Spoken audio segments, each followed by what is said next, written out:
Ms. Blakemore, thank you very much. Appreciate it. Let me move on to Mr. Kent with Health and Human Services Agency. Thank you, Chair. Senators, Christopher Kent, Health and Human Services Agency. I want to give a brief overview of sort of our progress on our developmental services task force, the work groups we've been conducting. This task force was an outgrowth of the developmental services task force we had last year. And the goal was similar to that one. We want to really take a good look at the community system and give some good concrete policy recommendations to help the system remain sustainable and efficient and effective in delivering quality services. Because of the amount of issues and the size of the community system, we broke it down into 4 different work groups, which are rates, regional center operations, medical and mental health supports and services, and housing and employment. We started with the first 2 topics, rates and regional center operations, as those seem to be the ones that had the most urgency and were on people's minds the largest.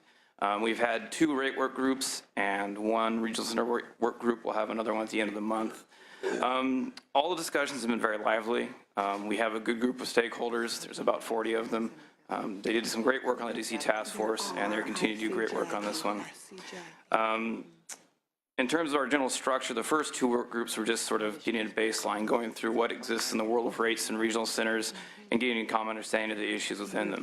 I provided the Sergeant a sheet we used in our last rate work group to sort of give you an idea of the structure and the discussions that are going on there.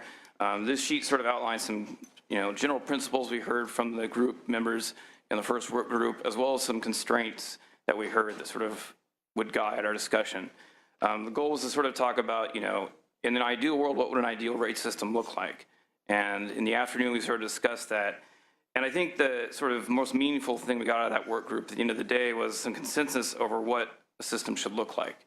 And those things included centralized rate setting by DDS to the largest extent possible, rate setting by a standardized mechanism that had built-in flexibility for local issues, tying to the CMS rules, rate flexibility built in, streamlining the billing codes, and looking at policies to make sure they align with the right incentives for rates. There's a lot of discussion in the group that our policies, while maybe well-intentioned, don't always incentivize the right kind of rate structure. So that's sort of the things that we've been talking about. We hope to build on these ideas over the next few months and come up with some more concrete recommendations. As for our work, our regional center work group, we're going to meet again at the end of the month, and I know we're going to be discussing core staffing and caseload ratios, which we've come up earlier today. Thank you. Great. All right, thank you, Mr. Kent. Ms. Rogers, Director of Department of Developmental Services. Good afternoon. They put my name on every one. Okay. I'm not Director Rogers. I'm Nancy Bargman of Department of Developmental Services Deputy Director. Thank you. Thank you.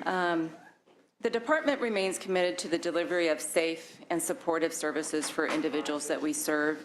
We recognize the significance and the importance to monitor indicators of risk at all times, especially during a time when we are experiencing stress within our service delivery system and the risk that can certainly present.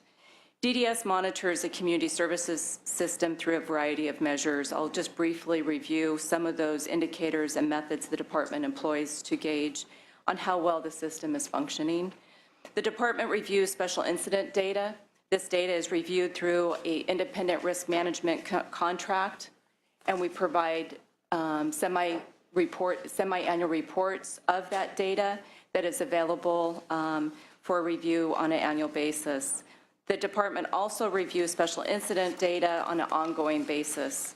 In addition, we have data that's related to the number of fair hearing requests of all service types. We continue to review that information to monitor the services and the concerns of families as it relates to the fair hearing process. Statewide performance data as it relates to regional center performance contracts, we also provide that monitoring on an ongoing basis. We also monitor all of the appeals and complaints to see if there's any increase as far as appeals as well as complaints to ensure that we are aware of what the community is facing as far as its challenges, and again, using their due process to be able to access this as a means for resolution. We also conduct on-site monitoring of services. This includes for adult family home agencies, the 962-853 homes, which are the adult residential facilities for individuals with special health care needs. We also provide on-site monitoring for regional centers as it relates to early start and the home and community-based services waiver compliance. Additionally, we do utilize, as we had referenced earlier, to the national core indicators as a means for measure and outcomes, and we monitor that as well. We'll continue to do so and continue to use that as a mechanism to really monitor the satisfaction, the outcome of services. We also use a measurement to take a look at what are the health and safety requests that are occurring. As it's been discussed today, health and safety request exemptions is a means to be able to access a safety net within the rates to ensure that as services are needed to support individuals and the current rates that are negotiated do not meet those needs, that there is a health and safety exemptions that can provide that relief valve to ensure that the supports are available. Additionally, we are very mindful of any of the policy and statute changes that provides a stress to the system. As an example, in 2012, there were changes brought to our system with the statute requiring that no longer could we place individuals in developmental centers as well as mental health facilities that are ineligible for federal funding. Recognize the importance of supporting individuals with very complex needs in the community. We have supported the development of new models of care, which also includes additional or different rates that would be supporting these new models of care. So as we move forward, we'll continue to implore all of those mechanisms to be able to provide oversight and monitoring, as well as work with the DS task force as they're moving forward with evaluating the service rates as well as operations for regional centers. The additional question that was presented for this particular panel for us was related to how we are going to be able to address immediate needs as far as how it relates to the home and community-based services regulations. So as we all have discussed, that California is very reliant on the federal funding. As such, we continue to monitor the development of the federal regulations. As the federal regulations were in draft, we as a department really monitoring those efforts. And so as we submitted any application related to waiver dollars, as well as any statute, as well as regulations, we had some assurances where we wanted to make sure that we were going to be consistent with some of those new regulations from the federal government. So certainly we have a lot of effort, as Ms. Blakemore had stated, that we need to move forward in assessing how we're going to manage through and be able to be in compliance with the regulations by 2019.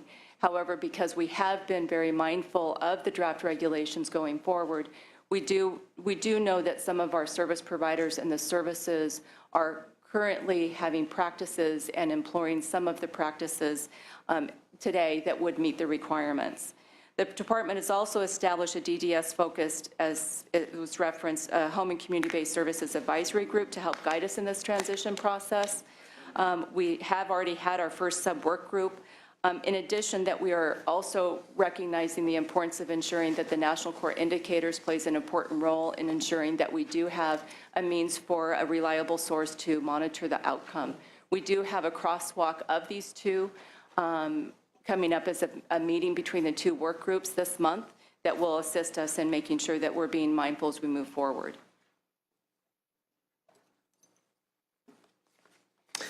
Thank you. We'll move on to Mr. Huerta, who's a self-advocate, who will just tell us his perspective. So I'll give you a little bit of info. My living independence started in 2001. I was in a facility out, got moving with a company Imagine. I got my first job in 2004. I started as a volunteer in Trader Joe's. Then 2004 I got hired, and I just made it to 11 years last year. Let's see. Yeah, I've been with Trader Joe's for a couple of years. So far I'm doing good. I'm guessing they're keeping me. All right. That's a good guess. What do you do at Trader Joe's? I'm a stalker, customer service. a little bit of everything. Sometimes they let me run the ridge with support. Wonderful. That deserves a round of applause. I do work only 2 days. I mean, they cut me off in the hours because I've been having some health issues these couple of years. So they cut me off. But I mean, I do other activities, meet with my care providers. I have I got 2 providers. I got Imagine, Community Life. Community Life does my job coaching. They go in and if I need help to talk to managers or if I need time off from work, they support me in that. Then other specialists help me like on skills, like on money skills, using computers, on different little skills that I need to learn more and be improve.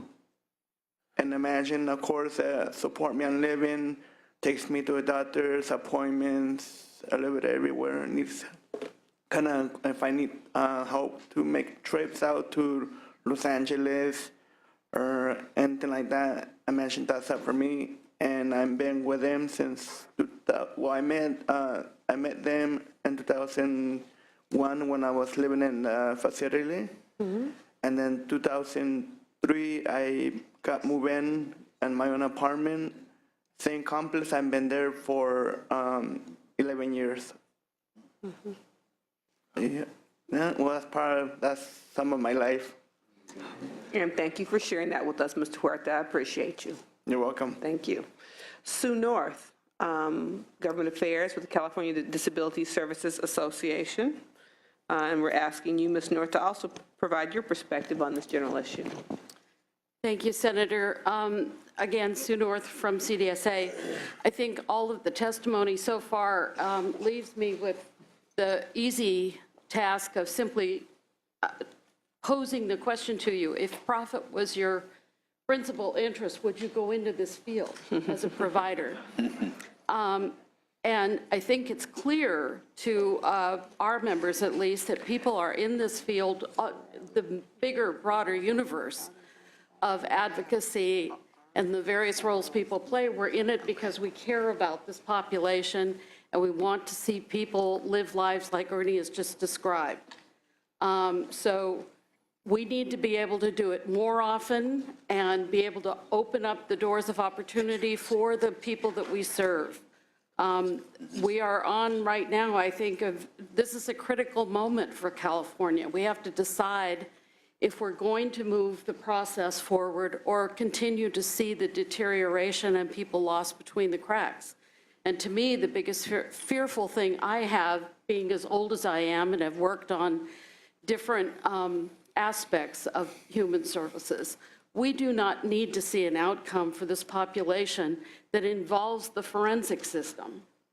And if we don't pay attention to what's going on right now, we're going to see that population grow. And to me, that's the biggest risk that the state has before it. We are at a crossroads. And lastly, I would simply ask you, as the budget process is terrific for being able to vet kind of the broad picture of what's going on in a given field, but we need real, honest-to-God oversight that happens more than 2 days out of the year. And so I urge the Senate and the Assembly to take a look at how to do that. And I think the provider community would love to participate to the extent that we've got anything to add to the conversation. Thank you. Thank you very much. And the last speaker on this panel is Tony Anderson, who's chair of the Lanterman Coalition. Thank you. Good afternoon. Can you see me okay? Good. Sorry, Eileen, you're out. So good afternoon, Senator Mitchell and Senator Monning, Senator Stone, and thank you for the brand new champion voice in the Senate. We really appreciate everything you've done for us so far. My name is Tony Anderson. I'm the executive director of the ARC of California and also represent United Cerebral Palsy. And here I get to represent the Lanterman Coalition as the chair. And the Lanterman Coalition, just so you know who these people are, they're representatives from almost every single part of our community. This year, there's a list of 19 organizations. We've been around for about a dozen years. So it's very diverse group. You have many of the members that are here today.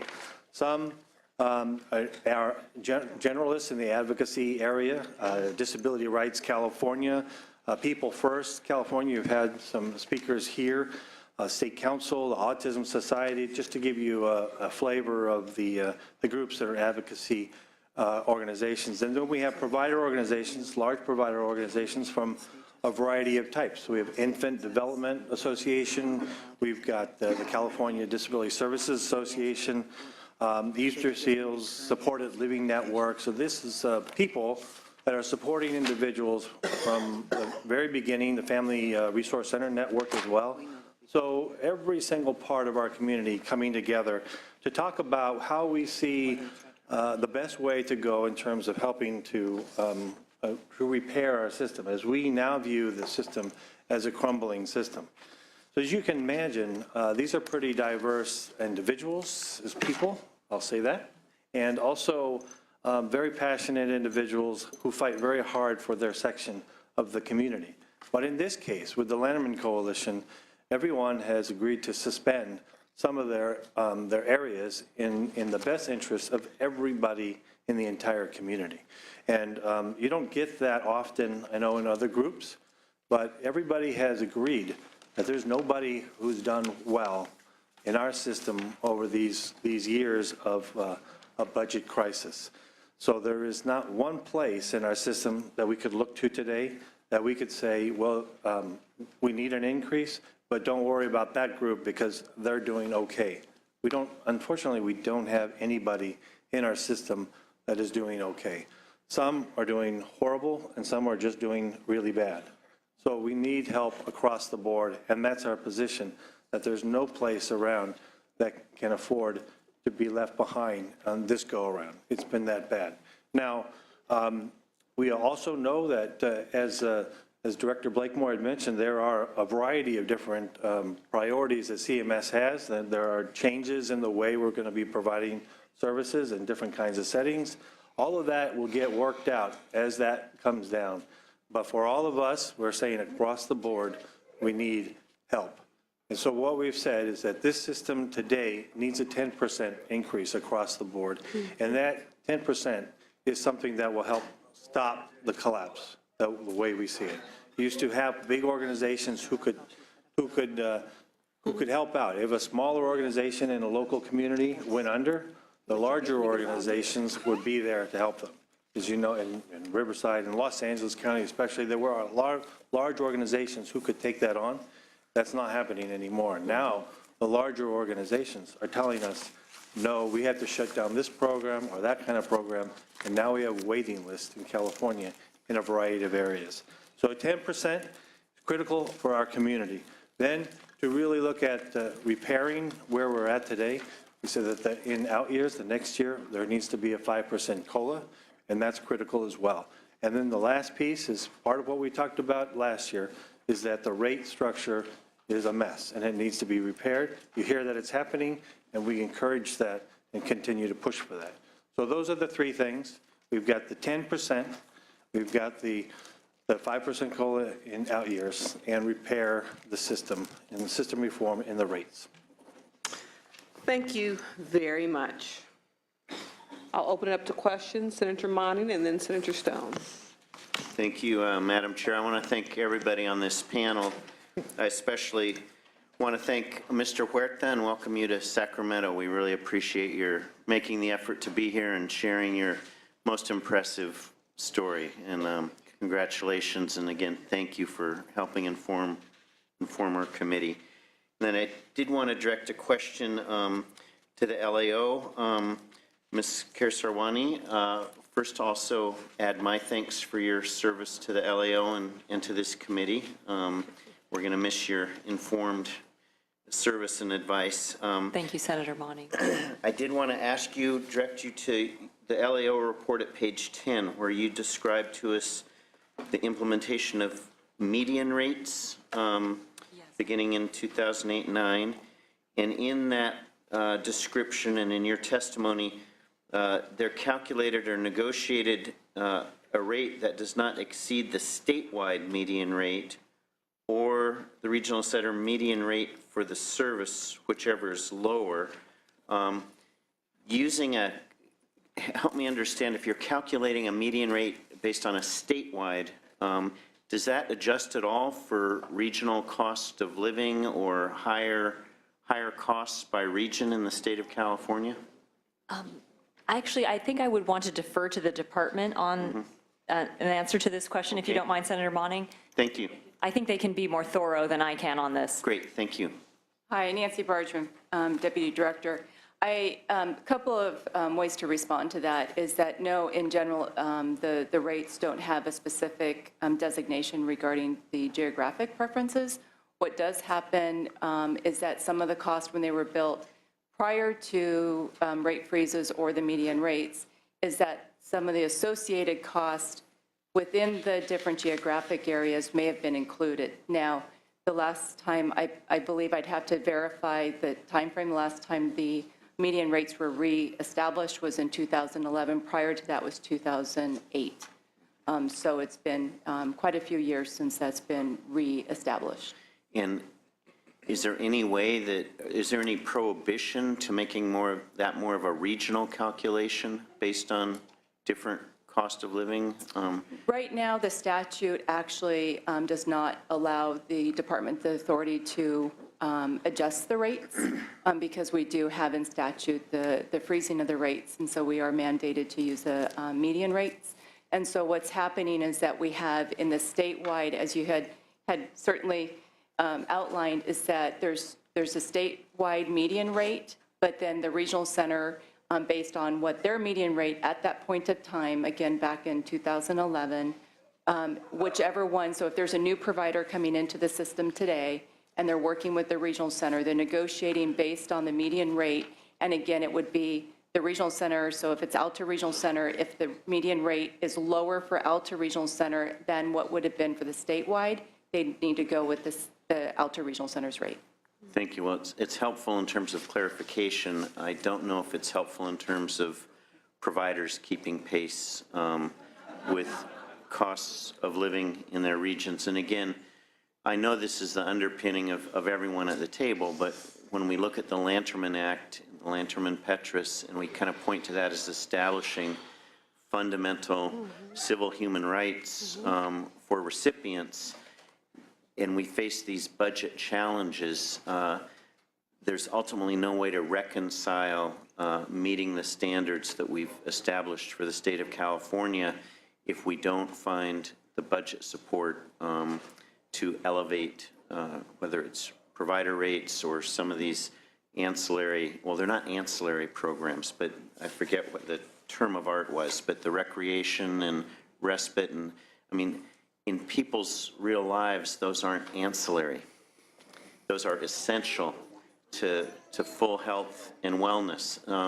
So again, I think we're a part of a bigger budget, we're a part of a bigger legislature, but it's the testimony brought to us today and the informed expertise of both some of the interest groups and our state representatives, employees, that helps us try to sort this out. And I think as we move forward, it's very helpful to get kind of the prioritization when we still face limited budgets.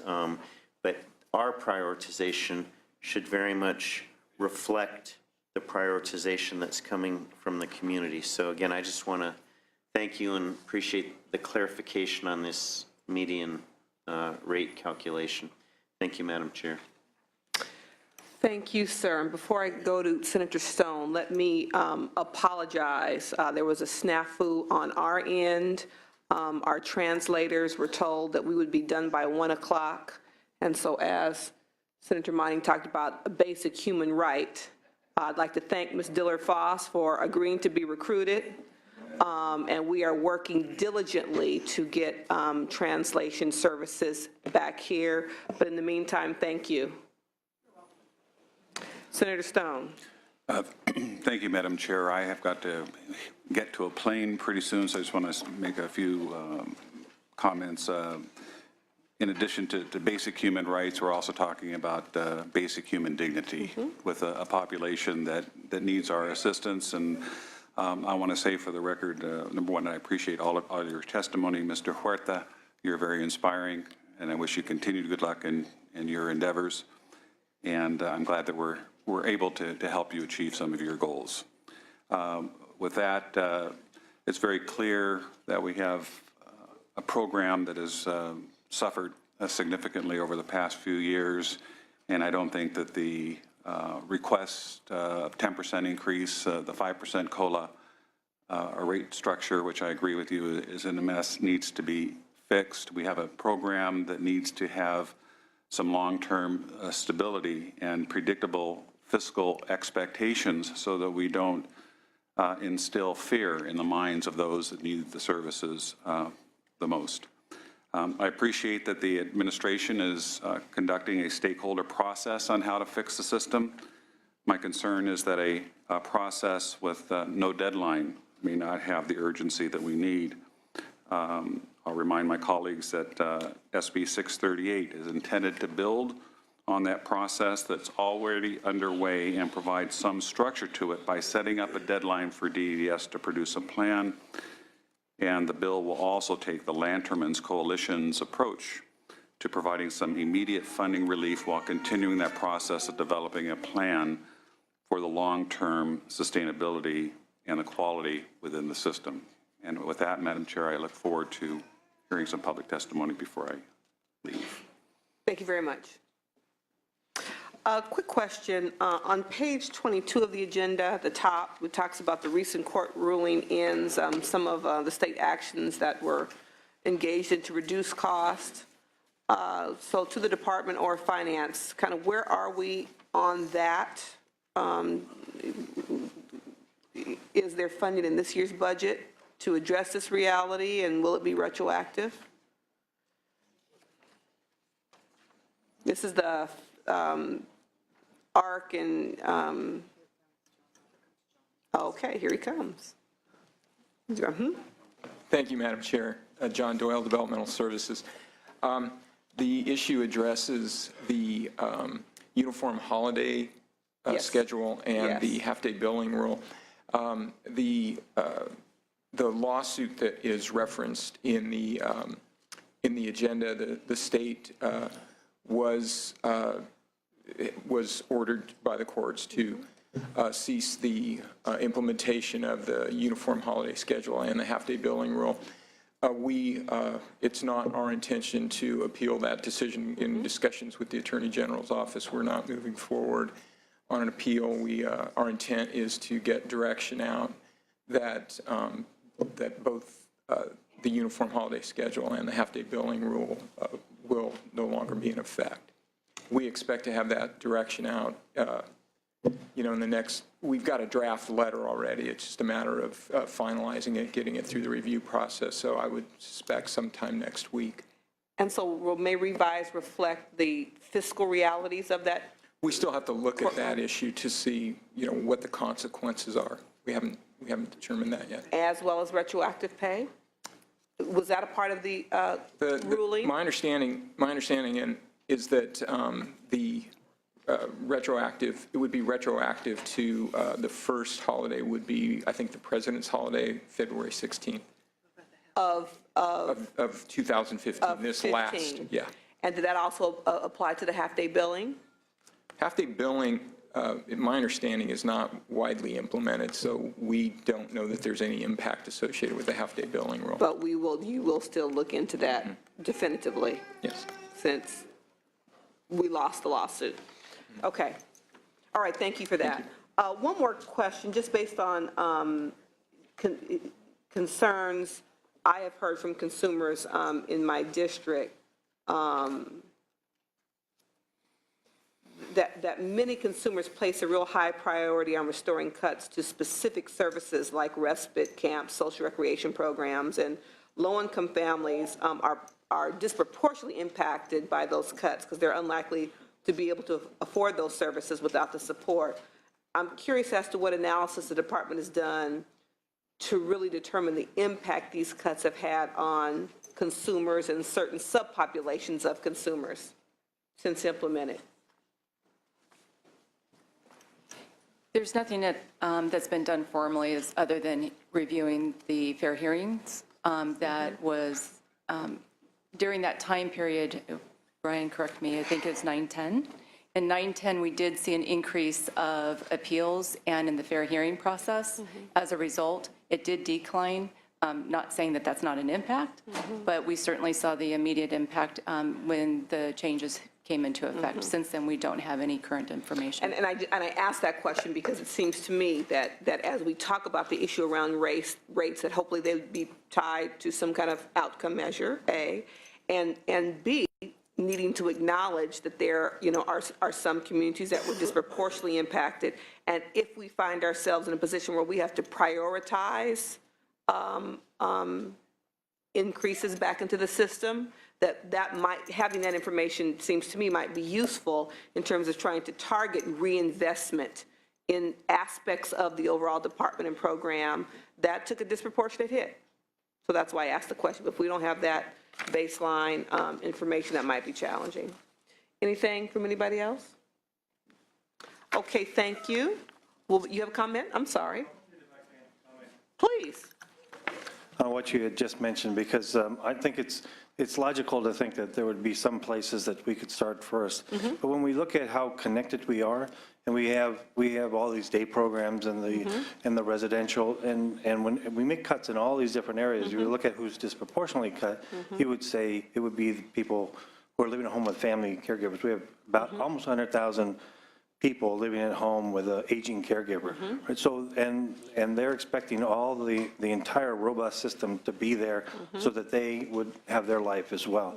And they're living at home with their sons and daughters into their later years. So if you would say disproportionately, maybe they would, but they require all the other pieces. They need a case manager to sit down with, make the plan, and have a day program, or have a residential, or have respite, all the other services, the supported living, so that they can have a full life as well like anybody else. Hence the logic behind your 10% across the board. I got you.